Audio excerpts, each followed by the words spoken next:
Siri tours and travels 5 ಶಕ್ತಿಪೀಠಗಳು, 30 ಪುಣ್ಯಕ್ಷೇತ್ರಗಳ ದರ್ಶನ, 13 ದಿನಗಳ ಕಾಲ ಸುಖಕರ ಪ್ರವಾಸ, 21,000 ರೂಗಳ ಹಿಂದೆ ಬುಕ್ ಮಾಡಿ 6,000 ಅಡ್ವಾನ್ಸ್ ನೀಡಿ. ಸಿರಿ ಟೂರ್ಸ್ ಆ್ಯಂಡ್ ಟ್ರಾವೆಲ್ಸ್. ಹೆಚ್ಚಿನ ವಿವರಣೆಗೆ ಸತ್ಯ ಲೋಕೇಶ್ 9483158169 ಸಂಪರ್ಕಿಸಲು ಕೋರಲಾಗಿದೆ.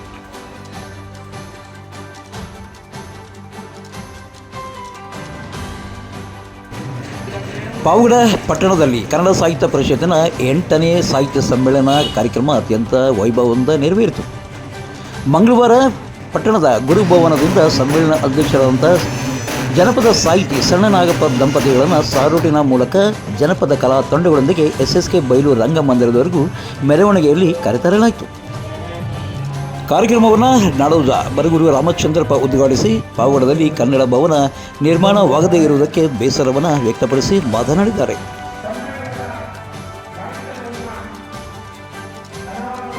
ಅನೇಕ ಆಗೋದಿಲ್ಲ. ಈ ತುಮಕೂರಿನಲ್ಲಿರೋ ಕನ್ನಡ ಭವನ ಹೇಗಾಯಿತು, KL ಕೈಗೊಳ್ಳಿಸಬೇಕಾಗ್ಬೋದು, ಮಧೇರಿ ಹೇಗಾಯಿತು, ಈ ಥರದ್ದೆಲ್ಲ ಇದೆ. ಆದರೆ ಒಂದು ಕೆಲಸ ಶುರುವಾಗಬೇಕಲ್ಲ. ಕೆಲಸ ಶುರುವಾಗಬೇಕಾದ್ರೆ ನೀವು ಅದಕ್ಕೆ ತತ್ವಕಾರ್ಯವನ್ನು ಅನುಭವಿಸಬೇಕು, ಪ್ರಬಲವಾಗಿ ಪ್ರತಿಪಾದಿಸಬೇಕು, ನಿಮ್ಮ ಶಾಸಕರನ್ನ ಇಟ್ಕೊಳ್ಬೇಕು, ನಮ್ಮಂತವ್ರು ಒತ್ತಾಯ ಮಾಡಬೇಕು, ಕೇಳಬೇಕು ಅಂತ ಹೇಳೋದಿಲ್ಲ.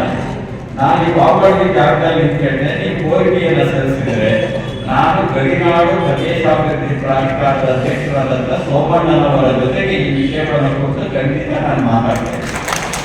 ಹಾಗಾಗಿ ಇಲ್ಲೊಂದು ಕನ್ನಡ ಭವನ ಸ್ಥಾಪನೆ ಆಗಬೇಕು ಅಂತ ನಿಮ್ಮ ಪರವಾಗಿ ಈ ಸಮ್ಮೇಳನದಲ್ಲಿ ನಿಂತು ನಾನು ಸರ್ಕಾರವನ್ನ, ಕನ್ನಡ ಮತ್ತು ಸಂಸ್ಕೃತಿ ಇಲಾಖೆಯನ್ನ ಮತ್ತು ಗಡಿನಾಡು ಪ್ರದೇಶಾಭಿವೃದ್ಧಿ ಪ್ರಾಧಿಕಾರವನ್ನ 3 ಘಟಕಗಳನ್ನು ಈ ಸಂದರ್ಭದಲ್ಲಿ ಒತ್ತಾಯಿಸೋದಕ್ಕೆ ನಾನು ಇಷ್ಟಪಡ್ತೇನೆ. ಆಮೇಲೆ ಇಲ್ಲಿ ಅನೇಕ ಪ್ರತಿಭೆಗಳಿರುತ್ತೆ. ನಿಮ್ಗೆ ಆಶ್ಚರ್ಯ ಅಂತ ಅನ್ನಿಸ್ಬೋದು, ಅಥವಾ ಆಶ್ಚರ್ಯ ಅನ್ನಿಸ್ತಿದ್ರೆ ನಾನು ಜವಾಬ್ದಾರಲ್ಲ. ಯಾಕೆಂದ್ರೆ ಖಾಸಗಿ ಬಸ್ಗಳಲ್ಲಿ ಹಿಂದೆ ಒಂದು ವಿಷಯ ಕೊಟ್ಟಿದ್ರು, ಲಗೇಜಿಗೆ ಕಂಪನಿಯವರು ಜವಾಬ್ದಾರಲ್ಲ ಅಂತ ಬರೆದಿರ್ತಿದ್ರು. ಅದರಲ್ಲಿ ಹಾಗೆ ನೀವು ಅಕಸ್ಮಾತ್ ಸಂತೋಷ ಆಗ್ತಿದ್ರೆ ಅದಕ್ಕೆ ನಾನು ಜವಾಬ್ದಾರಲ್ಲ. ಒಂದೇ ನಿಟ್ಟಿನಲ್ಲಿ ಹೈಸ್ಕೂಲ್ ವಿದ್ಯಾರ್ಥಿಗಳಿಂದ ಒಂದೇ ವರ್ಷದಲ್ಲಿ ಹೈಸ್ಕೂಲ್ ವಿದ್ಯಾರ್ಥಿಗಳಿಂದ ಕವನಗಳನ್ನ, ಕಥೆಗಳನ್ನ ಬರೆಸಿ 2 ಸಂಚಿಕೆಗಳನ್ನು ತಂದಿದ್ವಿ. ಹೈಸ್ಕೂಲ್ಗೆ ಆಗ ಹುಟ್ಟಿದವರೇನೇನೆ ರಂಗಾರೆಡ್ಡಿ ಕೋಗಿರಾಪುರ, GR ತಿಪ್ಪೇಸ್ವಾಮಿ, ಇನ್ನೊಬ್ರು ಜಿಯಾಲಜಿ MA ಮಾಡಿದ್ರು ನರಸಪ್ಪ ಅಂತ, ಗುಜರಾತ್ ಹನುಮಂತರಾಯಪ್ಪ ಅಂತ ಕನ್ನಡ MA ಮಾಡಿದ್ರು. ಅಂದ್ರೆ ಎಲ್ಲಿ 0 ಫಲಿತಾಂಶ ಬರ್ತಾ ಇತ್ತು ಒಂದೇ ತಿಂಗಳಲ್ಲಿ SSLC-ನಲ್ಲಿ 2 ಸಂಚಿಕೆಗಳನ್ನು ಸಾಧ್ಯ ಆಯಿತು. ಅಲ್ಲಿಂದ 2-3 ಜನ, ಒಬ್ಬ ವಿಮರ್ಶಕನಾಗಿ ಬೆಳೆದರು GR ತಿಪ್ಪೇಸ್ವಾಮಿಯವರು, ಹಾಗೆ ರಂಗಾರೆಡ್ಡಿ ಕೋಗಿರಾಪುರ ಅವರು ಜನಪದೀಯ ವಿದ್ವಾಂಸರಾಗಿ ಬೆಳೆದರು, ಕವಿಯಾಗಿ ಬೆಳೆದರು. ಇವತ್ತು ಅವರಿಬ್ಬರೂ ಇಲ್ಲ ಈ ಪಾವಗಡ ನೆಲದಲ್ಲಿ. ಅವರಿಬ್ಬರನ್ನು ನಾನು ಸ್ಮರಿಸೋದಕ್ಕೆ ಇಷ್ಟಪಡ್ತೇನೆ. ಹಾಗೆ ಗುಜರಾತ್ ಹನುಮಂತರಾಯಪ್ಪ ಅಂತ ವ್ಯಕ್ತಿಯೂ ಇಲ್ಲ ಈಗ. ಅವರೆಲ್ಲ ಹೇಗೆ ಬರಕ್ಕೆ ಸಾಧ್ಯ ಆಯಿತು? ಒಂದು ಚಿಕ್ಕ ಹಳ್ಳಿಯಿಂದ ಹೇಗೆ ಬರಕ್ಕೆ ಸಾಧ್ಯ ಆಯಿತು? ನಾನು ಬಂದಿದ್ದು ಒಂದು ಚಿಕ್ಕ ಹಳ್ಳಿನೇನೆ. ಈಗ ಬರಗೂರನ್ನ ಪ್ರವೇಶ ಮಾಡಿದ್ರೆ ಆ ಬಸ್ ಸ್ಟ್ಯಾಂಡ್ ಸುತ್ತಮುತ್ತ ಅನೇಕ ಅಂಗಡಿಗಳನ್ನು ನೋಡಿ ಬಹಳ ಬೆಳೆದಿದೆಯೋ ಬರಗೂರು ಅಂತ ಅನ್ಸುತ್ತೆ. ಹೊರಗಡೆ ಬಂದು ನೋಡಿದ್ರೆ ಗೊತ್ತಾಗತ್ತೆ ನಮ್ಮ ಮನೆ ಒಂದು ಬೆಡ್ರೂಮ್ ಅಷ್ಟಿದೆ ಅಂದ್ರೆ ಹೊರಗಡೆ ಬೆಳೆದಂತೆ ಕಾಣಿಸುತ್ತೆ. ಆದ್ರೆ ಚಿಕ್ಕ ಚಿಕ್ಕ ಹಳ್ಳಿಗಳಿಂದಲೂ ದೊಡ್ಡ ದೊಡ್ಡ ಪ್ರತಿಭೆಗಳು ಬರೋದು ಸಾಧ್ಯ ಇದೆ ಅನ್ನೋದಕ್ಕೆ ಕರ್ನಾಟಕದ ಅನೇಕ ಭಾಗಗಳ ಸಾಕ್ಷಿಯಾಗಿದೆ. ಅದಕ್ಕೆ ಬೇಕಾದಂತ ಪ್ರೋತ್ಸಾಹ ಬೇಕು.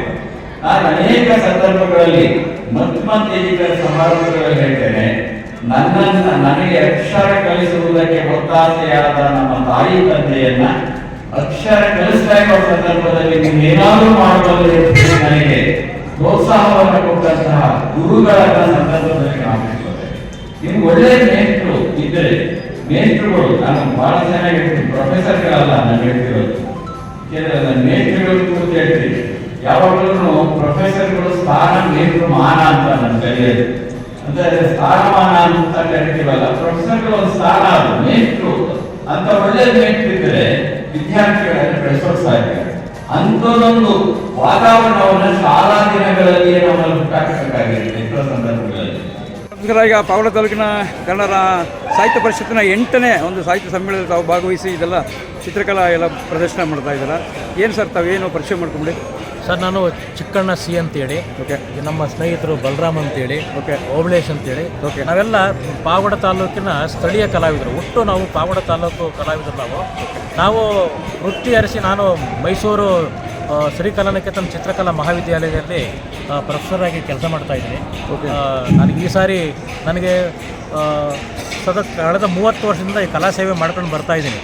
ನಾವು ಬೇರೆ ಬೇರೆ ಭಾಗದಲ್ಲಿ ಚಿತ್ರಕಲಾ ಪ್ರದರ್ಶನಗಳು ಮಾಡಿರ್ತೀವಿ, ಆದರೆ ನಮ್ಮ ಹುಟ್ಟು ಬೇರೆಗಳು ನಮ್ಮ ತಾಲೂಕು ಆಗಿರೋದ್ರಿಂದ ನಮ್ಮ ಇಲ್ಲಿ ಪ್ರತಿ ವರ್ಷ ಕನ್ನಡ ಸಾಹಿತ್ಯ ಸಮ್ಮೇಳನ ಮಾಡಿದಾಗ ನಾವೆಲ್ಲರೂ ಒಗ್ಗೂಡಿ ಸ್ಥಳೀಯ ಕಲಾವಿದರು ಕಲಾ ಪ್ರದರ್ಶನ ಮಾಡ್ಕೊಂಬಂದ್ರದ್ದು ವಾಡಿಕೆ ಇದೆ. ಇನ್ನು ನನ್ನ ಬಗ್ಗೆ ಅಂತ ಹೇಳೋದಾದರೆ, ನಾನು 30 ವರ್ಷದಿಂದಲೂ ಈ ಕಲಾ ಸೇವೆ ಮಾಡ್ಕೊಂಡು ಬರ್ತಾ ಇದ್ದೀನಿ. ಕಳೆದ ಹಲವಾರು ವಾರದಲ್ಲಿ ಅಂತಾರಾಷ್ಟ್ರೀಯ, ರಾಷ್ಟ್ರೀಯ ಮತ್ತು ರಾಜ್ಯ ಪ್ರಶಸ್ತಿಯನ್ನು ಕೂಡ ನಾನು ಪಡ್ಕೊಂಡ್ರೆ ಜೊತೆಗೆ ಚಿತ್ರಕಲೆಗೆ ರಾಜ್ಯ ಪಠ್ಯ ಪರಿಷ್ಕರಣಾ ಸಮಿತಿ ಸದಸ್ಯನಾಗಿ ಕೆಲಸ ಮಾಡಿದ್ದೀನಿ. ಪ್ರಸ್ತುತ ಹಂಪಿ ವಿಶ್ವವಿದ್ಯಾಲಯದ ಪರೀಕ್ಷಾ ಮಂಡಳಿ ಅಧ್ಯಕ್ಷನಾಗಿ ಕೆಲಸ ಮಾಡ್ತಾ ಇದ್ದೀನಿ. Okay sir. ಹೀಗೆ ನಾನು ನಿರಂತರ ಸೇವೆ ಮಾಡ್ಕೊಂಡು ಹೋಗ್ತಾ ಇದ್ದೀನಿ. ಪಾವಗಡ ತಾಲೂಕಿನ ತಾಜಾ ಸುದ್ದಿಗಳಿಗಾಗಿ ನಮ್ಮ ಚಾನಲನ್ನು ಪಾವಗಡ ಪವರ್ ನ್ಯೂಸ್ ಎಂದು ಟೈಪ್ ಮಾಡಿ, ಸಬ್ಸ್ಕ್ರೈಬ್ ಮಾಡಿ, ಜಾಹೀರಾತು ನೀಡಿ ಪ್ರೋತ್ಸಾಹಿಸಿ, ಬೆಂಬಲಿಸಿ. ನಾನು ನಿಮ್ಮ ಸತ್ಯ ಲೋಕೇಶ್, ಸಂಪಾದಕರು, ಪಾವಗಡ ಪವರ್ ನ್ಯೂಸ್.